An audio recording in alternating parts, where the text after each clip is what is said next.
Good evening. My name is Todd Polikoff, and I am the CEO of the Jewish Community Board of Akron. On behalf of the Greater Akron Jewish community, I'd like to welcome everyone to the Schultz Campus for Jewish Life and our community's annual Yom HaShoah commemoration. I'd like to recognize and thank Dr. Sid Steinberger and the Yom HaShoah committee for their work on tonight's program. I'd also like to take a moment to remember our friend and colleague, Scott Zorn, for whom this evening was a passion. Additionally, thank you to Akron Mayor Dan Horgan and Summit County Executive Eileen Shapiro for being with us this evening. Before we commence with the program, I'd be remiss if I did not address the events in Poway, California a few days ago, as they are undoubtedly tangentially significant to our annual Yom HaShoah commemoration. Our hearts are with those impacted by the act of domestic terrorism at the Poway Chabad, and we grieve with the family of Lori Gilbert Kay. May her memory be for a blessing, and may her family be remembered among the mourners of Zion in Jerusalem.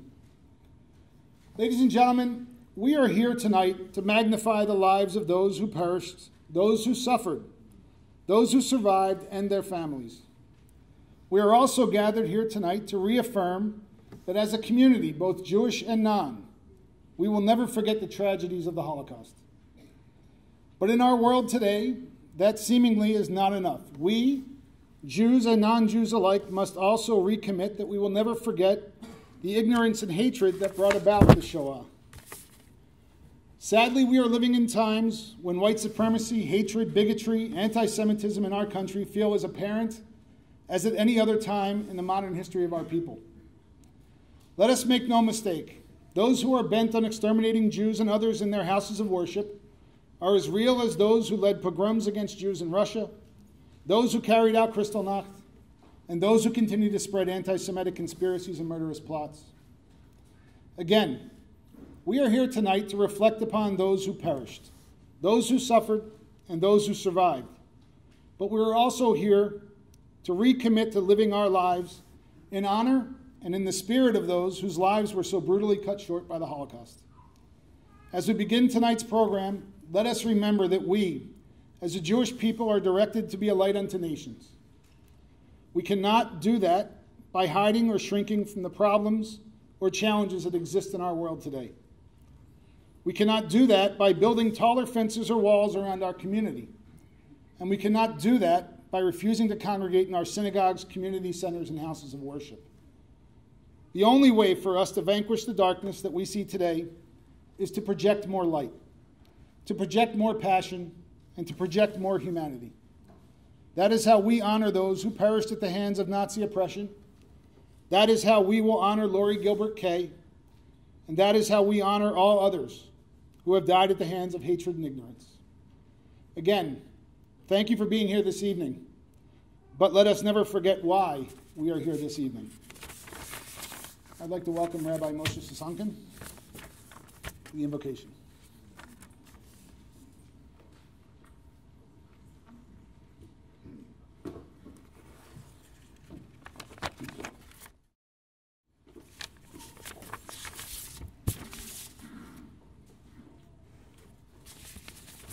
Thank you all for joining together as a community to gather for such a special day, a day where we come together to remember, a day where we vow to never forget. And unfortunately, as we just heard, we are reliving some of the terrible history as the world shook just a few days ago in Poway, California. Another horror for the Jewish community. But today we stand in unity, remembering the millions of lives lost to our people. And today, I call on everyone here to shift from these moments of sadness to moments of action, from the moments of the mourning to moments of unity and of power. You know, we just finished celebrating the holiday of Pesach, of Passover, and the Haggadah famously is quoted saying, Ela shebechol dor vador, omdim aleinu lachalotenu. That in every generation, our enemies rise up against us to try and destroy us. We've seen that in the Holocaust, and we are witnessing that, unfortunately, today. But the verse doesn't end there. The verse continues, V'akadosh Baruch Hu matzilenu miyadam, that the Holy One, God, the Almighty God, saves us from the hands of our enemies. Am Yisrael Chai, the nation of Israel is alive and is very, very strong. The greatest testament to that is everyone sitting here in this room more than 70 years after the Holocaust, gathered to remember and to show our pride and our Jewish pride. We stand here today to never forget. Never forget is not just a statement. You know, in the early 50s, there was a campaign led by many Jewish leaders. This campaign was for that year's Passover Seder.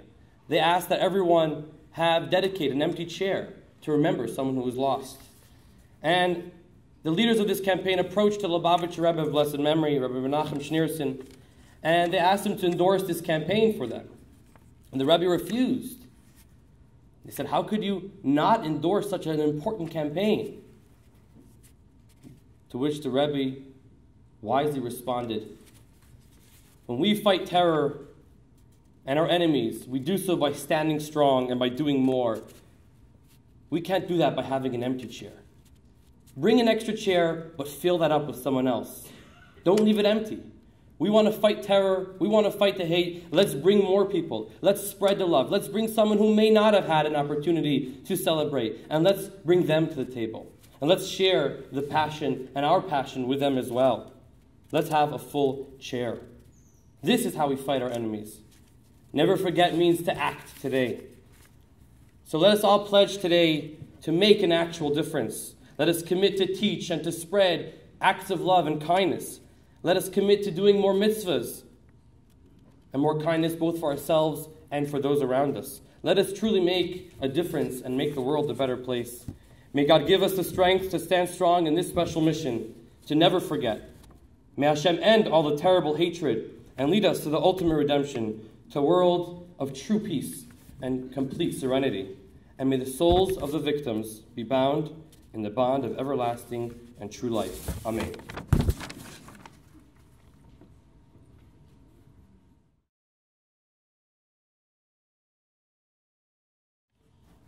Erev Tov, everyone.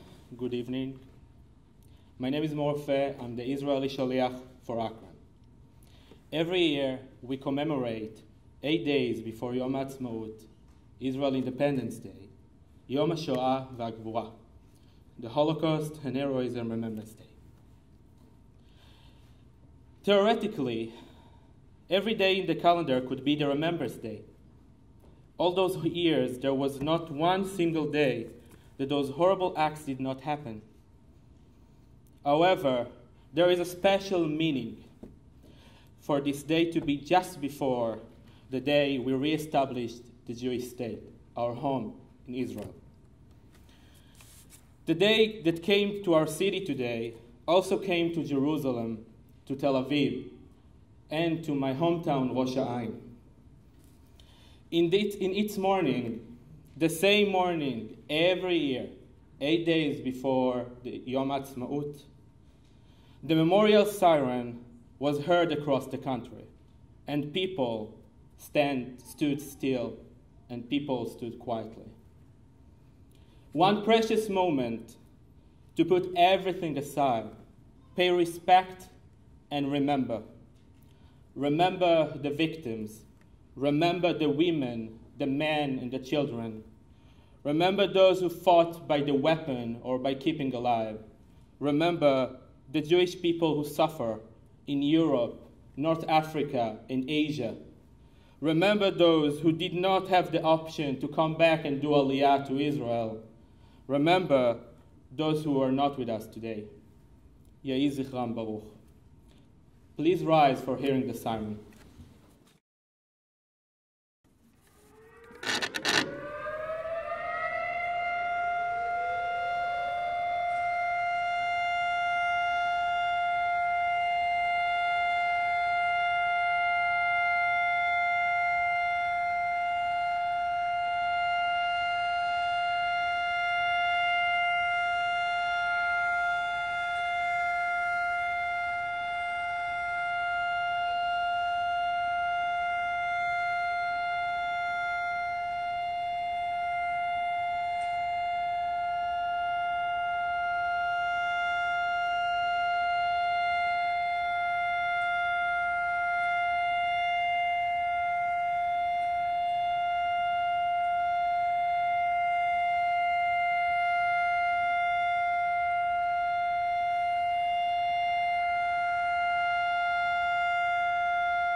Thank you. You may be seated.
I'd like to invite Andrea Rabinovitz and her family up to light the first and second candles in honor of first and third generation survivors.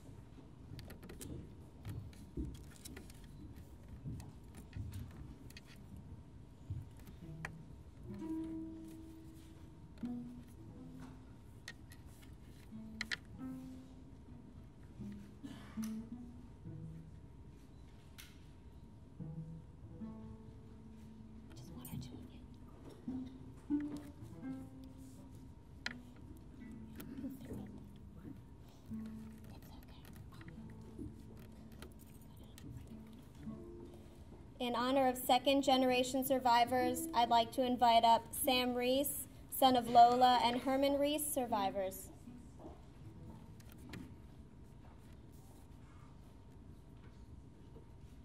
In honor of all others killed in the Holocaust, I'd like to invite up Michael Rezepka, grandson of Peter Rezepka, survivor.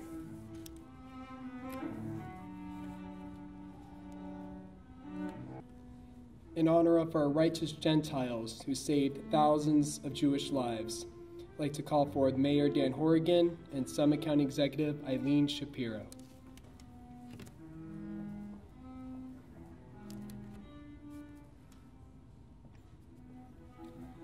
And for our sixth candle, in honor of the heroes of the Holocaust, I would like to call forward child survivor Berta Zimmerman.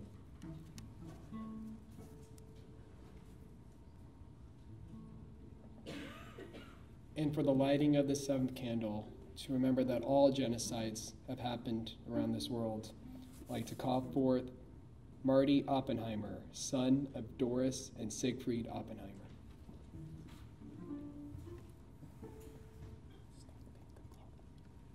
And we'd like to thank all our candle lighters today for their participation.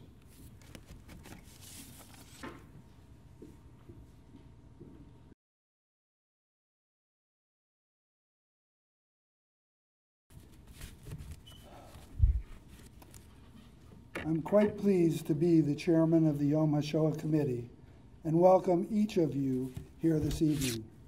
It is so necessary that we all support this important annual event. Yom HaShoah is an essential opportunity to remind us each year of the importance of condemning hate, bigotry, and indifference in our world. To think that we in the 21st century America had to deal with the horrific reminder of anti-Semitism just 90 miles away in Pittsburgh's Tree of Life Synagogue on October 27th. And within 6 months, this last Saturday, another shooting in the Poway Chabad Synagogue is horrifying as well as infuriating. When you add in the horrors of Christchurch, New Zealand, and Sri Lanka, it illustrates how much more we need to accomplish. The overwhelming theme that runs through all observances of Yom HaShoah is the importance of remembering. recalling the victims of this catastrophe, saying Kaddish for those whose death dates are unknown, and ensuring that a tragedy like this never happens again. Unfortunately, this has been a rather challenging year for our committee. We have experienced the sudden and shocking loss of our JCC staff member, Scott Zorn, may he rest in peace. I can't overemphasize the enthusiasm that he and his wife, Julie, brought to the committee, which carried us on to tonight's program. Last month, as we approached this day, we were immensely disappointed and grieved by the death of our scheduled speaker, Stanley Bernath. May he rest in peace. At age 92, he was Cleveland's oldest first-generation survivor and had been speaking publicly of his experiences for over 40 years. As many of you may know, he had also been involved in the virtual biography program that was a collaboration of the Maltz Museum and the USC Shoah Foundation's Dimensions in Testimony. Having had the good fortune of witnessing the beta test of the program a few months ago at Maltz Museum, I can say it is a marvelous tool to keep the realism of his life available, as well as others who have been taped. This experience of our committee has certainly emphasized the conversation that we had been having over the last several years as we watched older and older survivors pass away. It has become apparent through that time that it is incumbent upon those of us who are second-generation survivors to step forward and retell the stories we have heard our parents telling through the years. Tonight, we are fortunate that Andrea Rubinovitz will be doing just that. Andrea, along with her husband Myron, have been living in the Akron area where they joined their daughter Abby and her family near Kent. Subsequently, they have attracted the rest of their family to the area. They relocated from Green Bay, Wisconsin in 2010 and have become very active in our community. Andrea and Myron both serve on the Bethel Congregation Board of Directors, among many other activities, including the Yom HaShoah Committee. Please welcome Andrea Rubinovitz to tell you about her mother, Joanne Hansi Lustig Glickman, and her grandparents, Ludwig Teresa Lustig.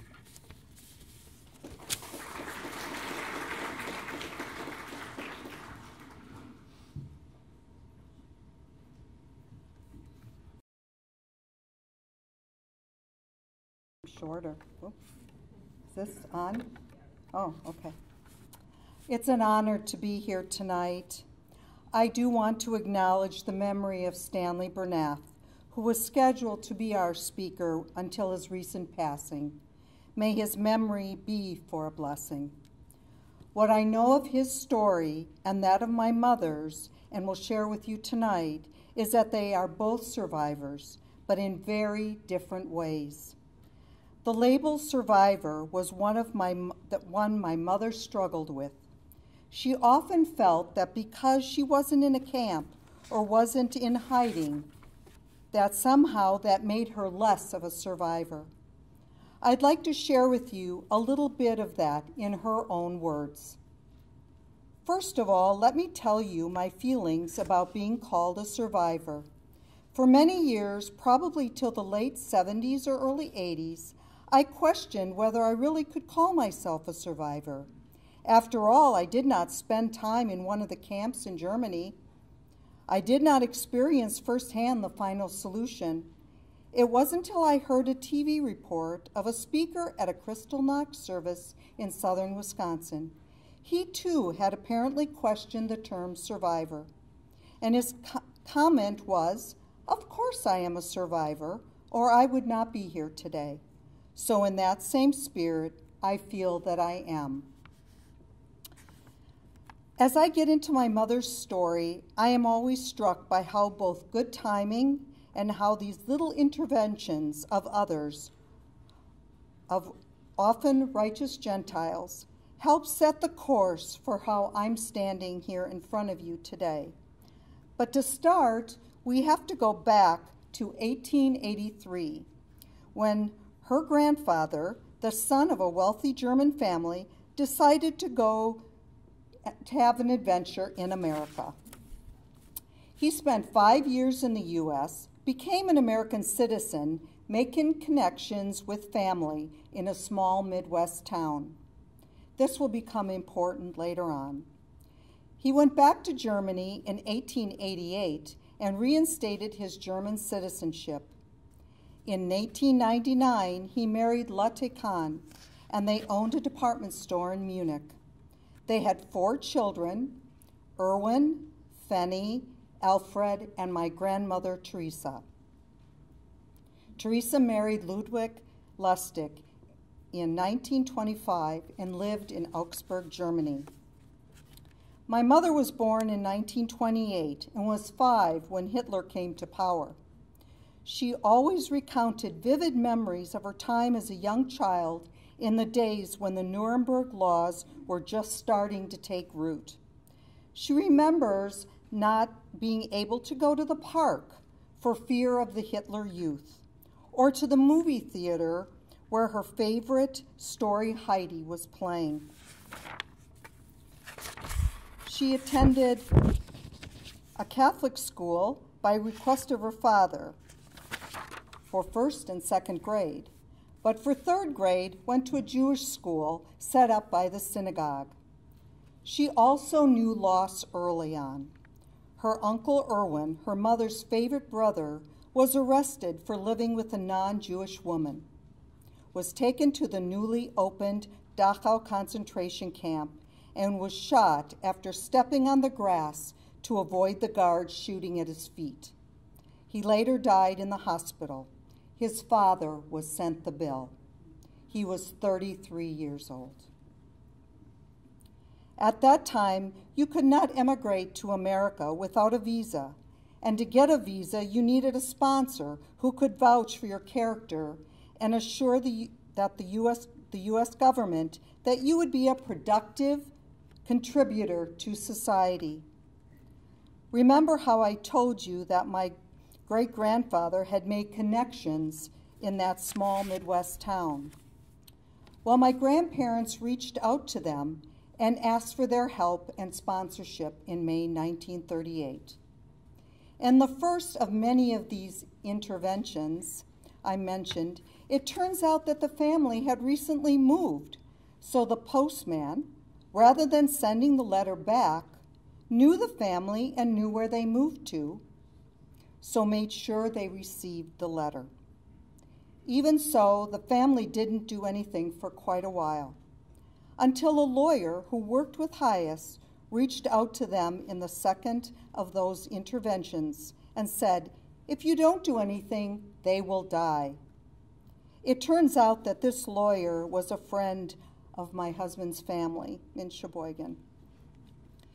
Back in Germany, it's November 9th, 1938, what would eventually be known as Kristallnacht, the night of broken glass, and the date that set Hitler's final solution into motion.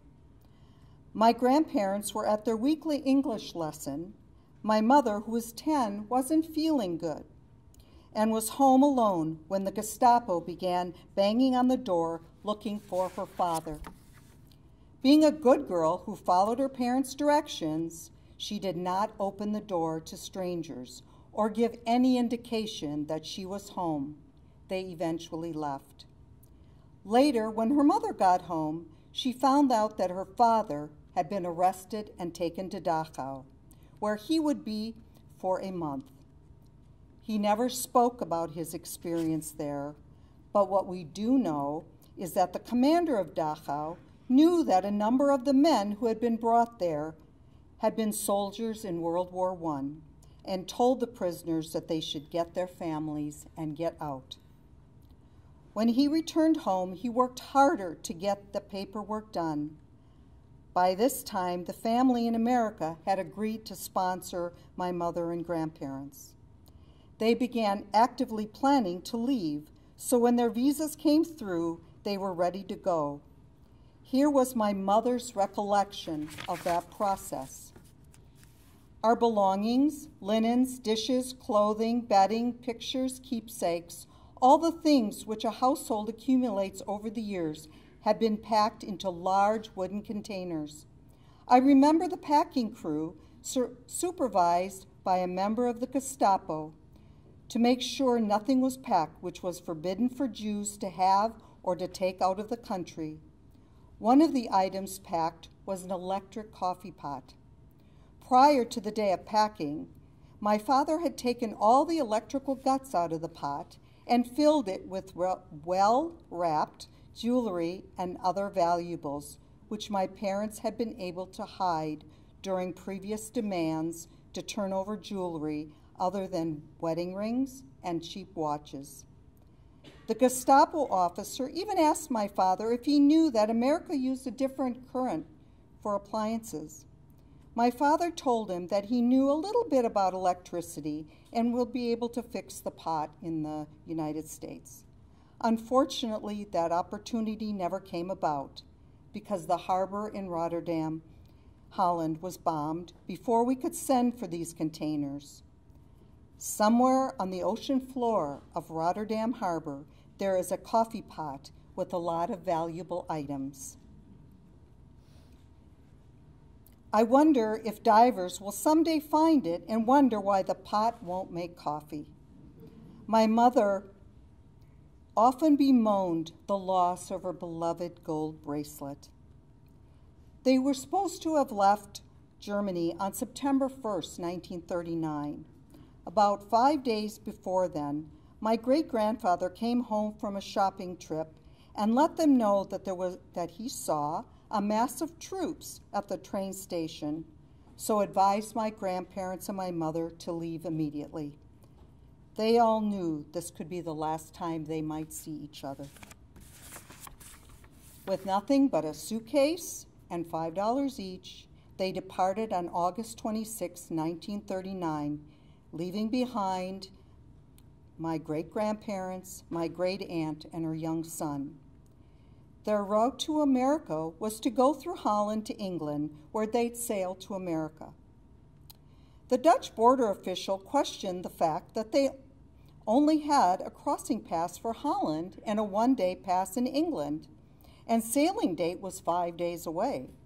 My grandfather answered to let the British worry about that. While in Holland for a brief time, they were heading towards a harbor on a trolley when they realized that no one had Dutch currency to pay for the trolley. In another example of one of these interventions of a righteous Gentile paid the passage of everyone on the trolley. When they got to England, they found out that they had to switch boats because the British Navy commandeered their original boat. They left England on September 1st, 1939, which, as we now know, is the day Germany invaded Poland and World War II officially began.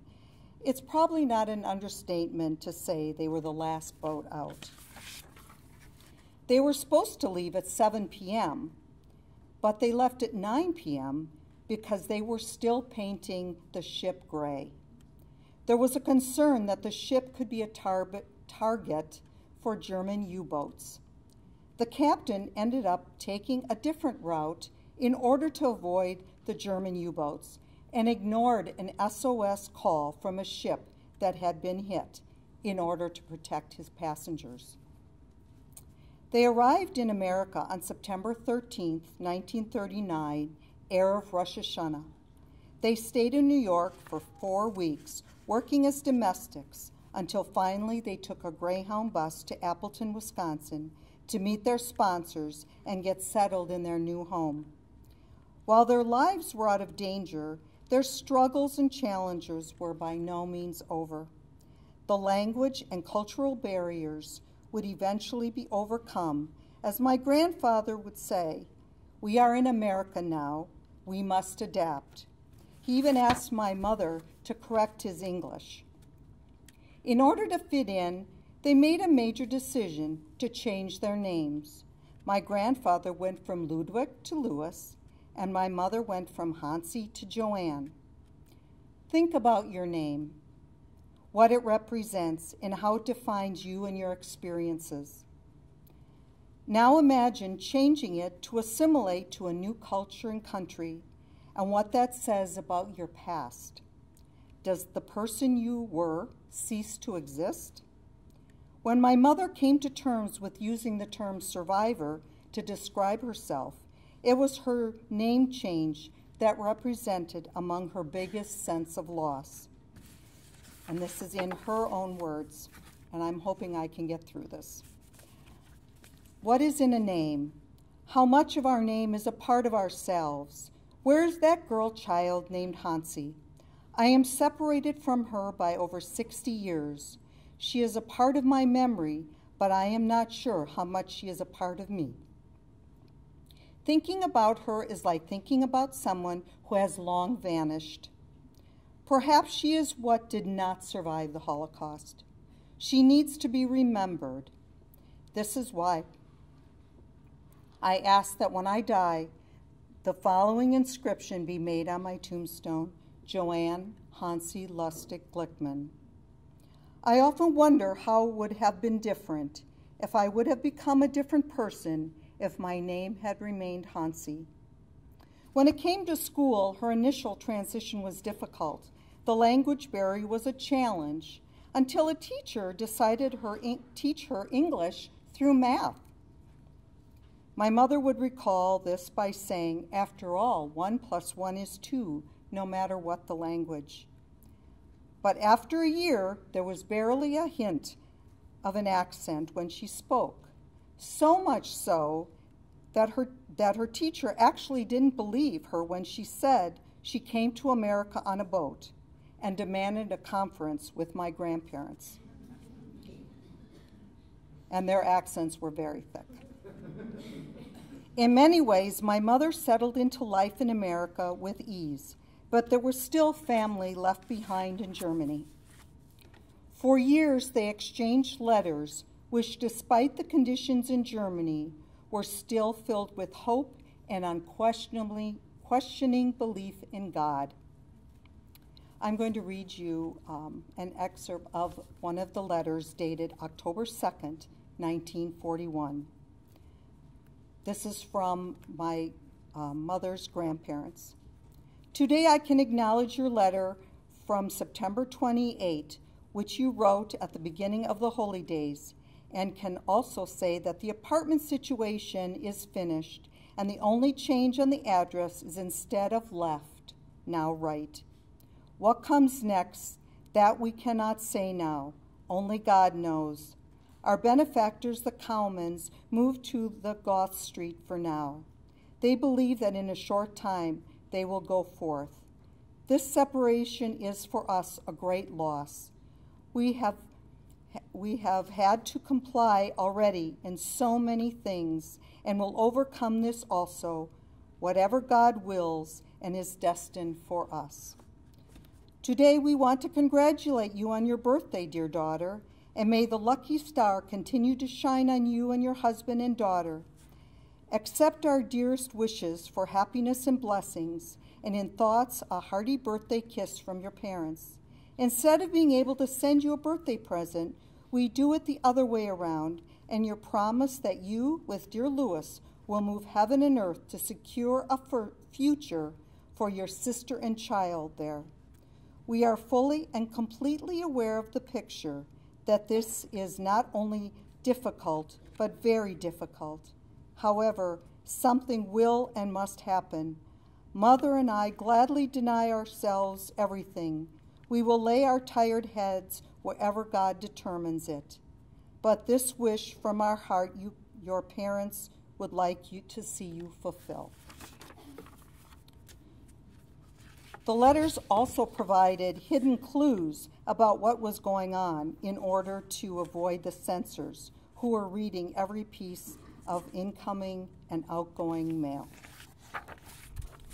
These letters would remain hidden from my mom until early 1990s. The last letter arrived in March 1943. My mom's grandfather died in Theresienstadt, and her grandmother and Fanny and cousin Georgie died in Auschwitz. Her brother Alfred, who had been working in England, survived. He then came to the States and lived in Milwaukee and San Diego. My grandfather had 4 sisters who escaped and survived. One went to France, one to Israel, one to the U.S., one stayed in Germany and hid in a convent. At the time, in spite of the grief and loss, there was this belief that if you survived, you moved on. You didn't dwell, and you went on about your life, and you didn't talk about it. And my mom and grandparents were no exceptions. My mother led a very typical teenage life in America. Her family eventually left Appleton and moved to Milwaukee, where she became active in school, and her parents were active in the New Home Club, an organization for German Jews who had relocated to America. My grandparents loved going there because it gave them a chance to speak German, and as a child, they had the best seders. My mother eventually went to the University of Wisconsin, where she also met my dad. They got married in 1949. I was born in 1950, and my 3 sisters came between 1952 and 1959. By then, my parents were living in Green Bay, where they owned a bakery, raised the 4 of us, and were active in the community. My mom, who quit school to marry my dad, eventually returned to get her degree at the age of 50 and became a reproductive health educator. The 4 of us went on to have 10 children among us. And ironically, my oldest daughter was born on November 9th, the date of Kristallnacht. It wasn't until the late 70s or early late 80s that it became increasingly common and comfortable for survivors to talk about their stories. As I mentioned at the beginning, she really struggled with this label. Though by sharing her experiences, she began to realize that yes, this did apply to her, and there was some catharsis in sharing her story. As I briefly mentioned a short time ago, the letters written by the family back in Germany only came to light in the 90s, when my mom discovered them in a drawer in my grandmother's apartment as we were moving her to a nursing home. My mother spent the next 3 years of her life translating the letters and putting them together in this book. It's also called Letters from the Ashes, that chronicles her life and these letters. It was a difficult process because it brought back many of her memories that she probably had put way back. We are so blessed that she decided to go on this journey and have this living legacy of our history and heritage, as it allows us to keep her story alive. She presented this to our family during Hanukkah 1997. She got sick in June 1998 with leukemia, and she passed away in March 1999, 20 years ago this year. If there are 3 lessons that I'd like everyone to take away from my mom's story, they are: there is no single definition of what it means to be a survivor, and we need the mosaic of experiences to understand how people survived this unspeakable part of history. When you have a chance to help a fellow person, take it. You never know what the long-term effects of your actions might be, even if you never know it. I think about those little interventions that happened along the way: the postman, the lawyer, the guy on the trolley, and even one person had said, "That's not my business," or "I don't have time. I might not be here today." Finally, we have to continue educating our young people about the past. Recent surveys have shown that an increasing number of young people in America don't believe 6 million Jews died in the Holocaust. As the last of the survivors die, it is up to us to make sure that their memories live on. We do what we can to ensure that history doesn't repeat itself. As recent events have shown us, we have a lot of educating to do. I would like to call up my family right now.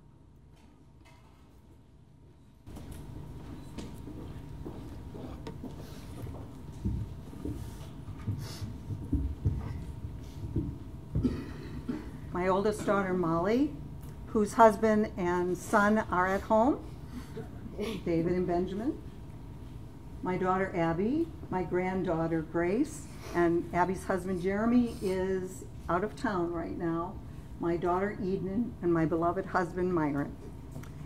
And I just want to say that this is a part of the legacy of Joanne Hansi Lustig Glickman that survived the Holocaust. Thank you very much.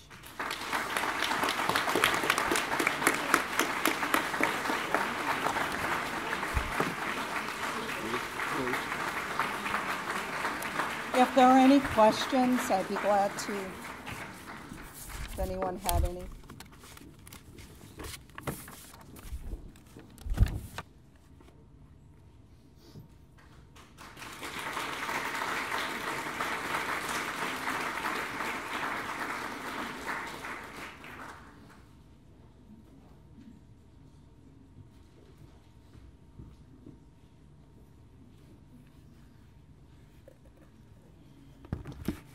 Those of you who are able, please rise, if you would, for the memorial prayer, the El Malei Rachamim.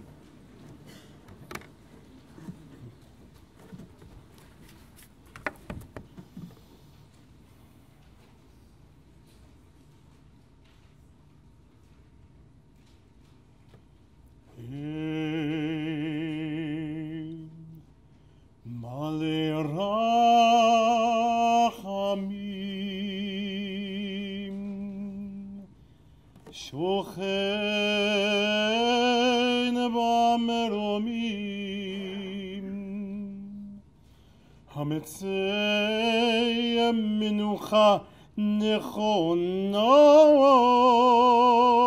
תחת כנפי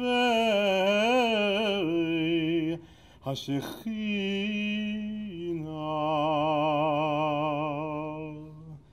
במעלות קדושים וטהורים כזוהר הרקיע מזהירים את נשמות כל אחינו בני ישראל, הנשים, נשים, אוי וטף,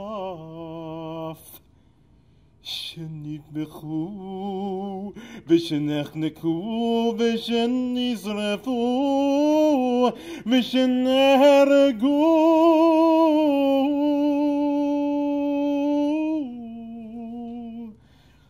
בגן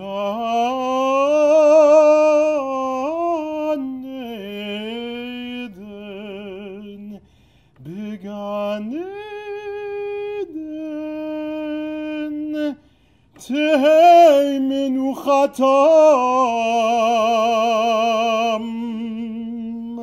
ויענו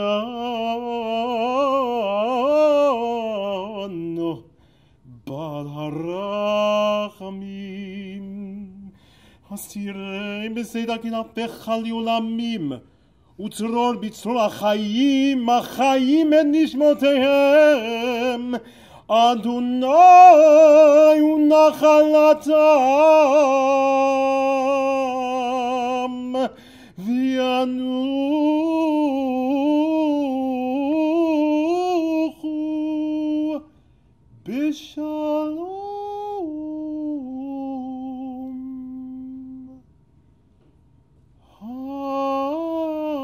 משכבותיהם ונאמר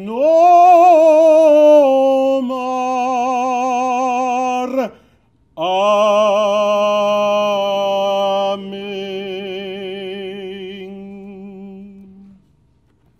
Exalted, compassionate God, grant perfect peace in your sheltering presence among the holy and the pure, to the souls of all our brethren, men, women, and children of the house of Israel, who were slaughtered and suffocated and burned to ashes. May their memory endure inspiring truth and loyalty in our lives. May their souls thus be bound in the bond of life. May they rest in peace And let us say, Amen. The mourner's Kaddish.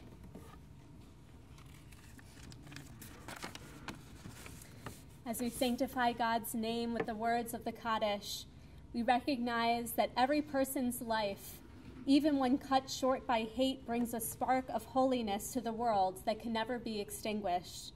May our continued memory of those who have perished reignite the spark in their holy source. Together we say, Yikadal v'yikadash shemei Rabbah, v'alma divrach hirteh v'yamlich malchuteh, v'chayechon v'yomechon uv'chaye dechol Beit Yisrael, Bagalau v'zman kariv v'imru Amen. Yehei shmei Rabbah mevarach le'olam u'le'omaya. Yiparach v'yishabach v'yipa'ar v'yitramam v'yitnaseh. V'yitadar v'yitaleh v'yitalal shmei dekudesha brichu. Le'ela min kol berchata v'shirata. Tushbechata v'nechemata. Damiran be'alma v'imru Amen. Yehei shlama Rabba min Shemaya.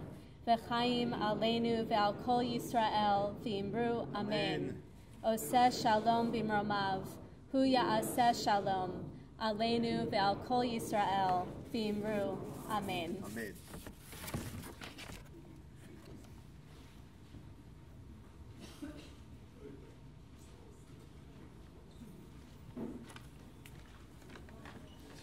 Please be seated.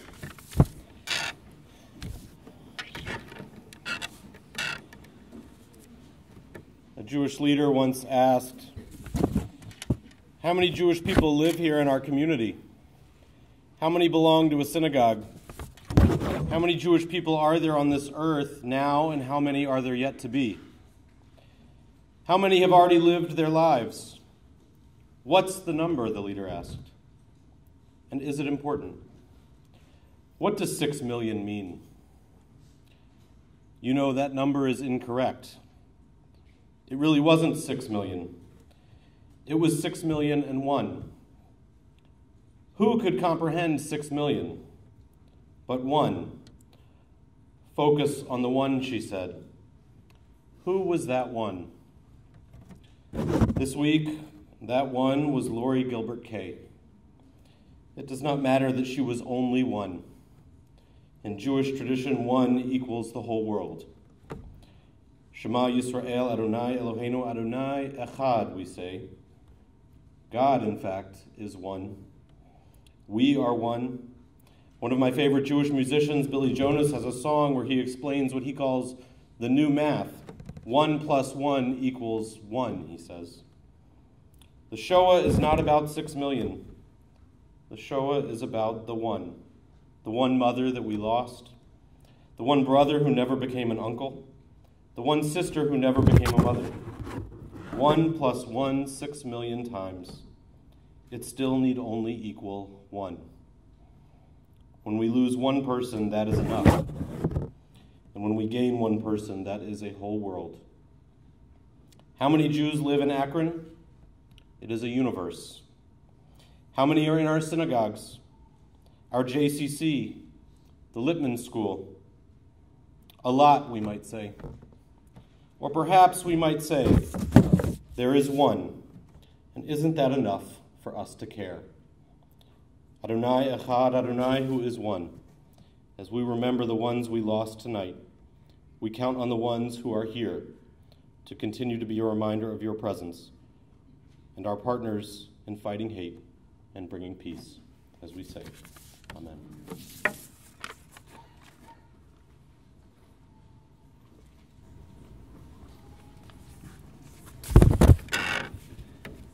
As our last piece of business before Hatikvah, I first want to thank Andrea Rabinovitz, with the support of her family, for sharing her mother and grandparents' story.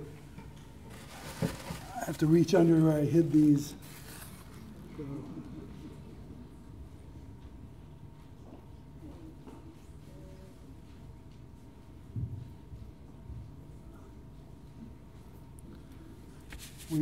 We really appreciate Andrea's stepping up and sharing her story. We all understand how important it is to continue to remind and teach one another of the inhumanities of man to man so that we can work to eliminate them from our society. I want to thank all the committee members listed in your program, as well as all the participating clergy. I especially want to thank the JCC staff, including John Kieverkamp, Jody Fott, Angela Atwood, and Adam Fox of the youth program as well, for how they all stepped in and helped us when we lost Scott. Many thanks to Leora Cohen and Adam Fox for organizing the candle lighting ceremony. I'd especially like to express our appreciation for the support and attendance of both Akron Mayor Dan Horrigan and Summit County Executive Eileen Shapiro, who joined us this evening. Thank you all as well to all the other candle lighters for coming and spending the program with us. Finally, I really have to thank Esther Hexter, who is an extraordinary Jewish educator and Holocaust expert. She is a constant resource in accomplishing these programs each year. She is so instrumental in Holocaust training in the Akron area, and I know she wants me to point out that there's a wonderful program on June 24th about the how and why did the Holocaust occur and what do we do about it today. It's sponsored by the Ohio Council on Holocaust and Genocide Education with the Maltz Museum at Jewish Heritage Holocaust Education Workshop, and that's going to be held at the Maltz Museum, and I think that's instead of the program that they usually have here that would be about this later in the year. In addition, we have information from Buffy Ramos of the Jewish Family Service, and I think she's in the back with some handouts that are available to any Holocaust survivors that would like to know more about their qualifications for reparations. And they are announcing a program called Healing Through the Arts that has a kickoff on May 28th. Meanwhile, if there's anyone who would like to be a part of our committee, please feel free to contact any of us, and we'll be happy to make you a part of our committee as we plan for next year.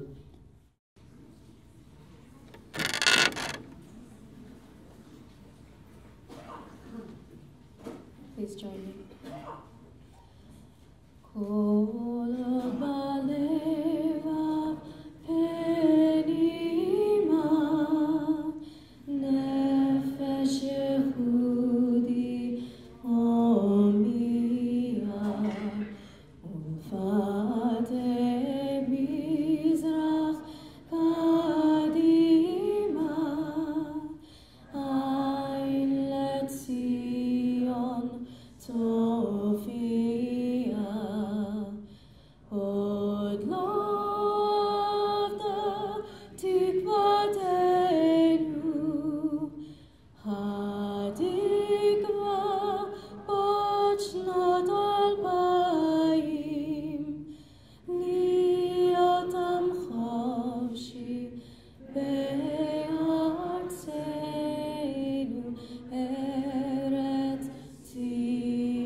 Thank you again for coming, and if anybody wants to light a yahrzeit candle in honor of any family member or anyone else who you know of, there are candles on the side that are available.